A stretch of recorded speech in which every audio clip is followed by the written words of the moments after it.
Hey there, Erin with 2Win, and welcome to our channel, where we like to offer tools and techniques that help you improve your effectiveness with clients and prospects. If you're new to our channel and you like our content, make sure you hit that thumbs up button, leave us a comment down below, or just subscribe and turn on notifications so you never miss out. Today's demo crime is called So What? And this is the most common demo crime ever. It happens when a presenter makes a statement of functionality without ever connecting it to a benefit. Let's take a look. All right, we've been talking about how to help salespeople request Premier Service, so let's build a request form to help that out. We're going to click New Form, and we're going to call this Premier Service Request.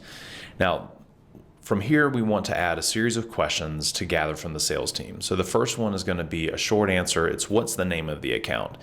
Now, we want the answer that's provided to this question to be the title of the project that gets created. That way we can know which account is that this project's for. So that's going to go to the title. The next thing we're going to do is get a short paragraph description of what are the key outcomes that have been defined during the sales process, and we want that to go to the description of the task.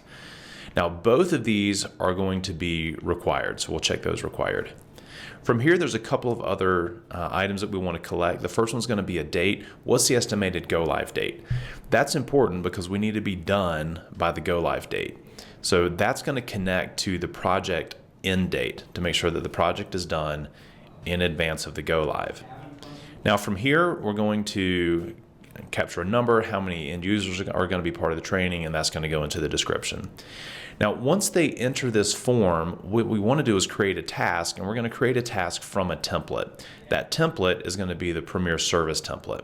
Now, that Premier Service template has all of the tasks and the dependencies, how long different things take, who they should be assigned to. It's got all of that kind of pre-built into it so that it makes it easier to get everything set up. Now we want to organize this in the Premier Service folder. We want to assign it to our PMO, James. He does the scheduling. And then we want to reschedule this task based on the task finish date. That way all of the dependent tasks are adjusted based on the estimated go-live date.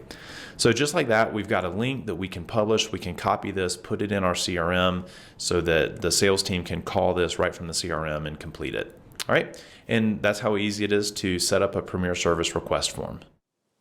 When a presenter fails to connect a feature to a benefit, the audience is only left to wonder, so what?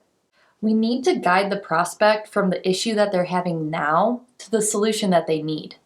Asking yourself, so what, allows you to skip features that have no benefit to your client. The more benefits that you sprinkle in along the way, the more credibility you gain, making your closing benefit that much more impactful. I personally like to make a point to ask myself, so what, after each software feature, and you should too. It helps get your point across, establish the value of your software to the prospect, and it brings your prospect across the bridge from their existing solution to yours. If a feature has no benefit to your client, then there's no point in demonstrating it. Our goal is to always make software capabilities understandable, relevant, and beneficial to the prospect. As always, I hope this helps. If you found this beneficial, make sure to hit that like button. You can leave your comments down below or just subscribe.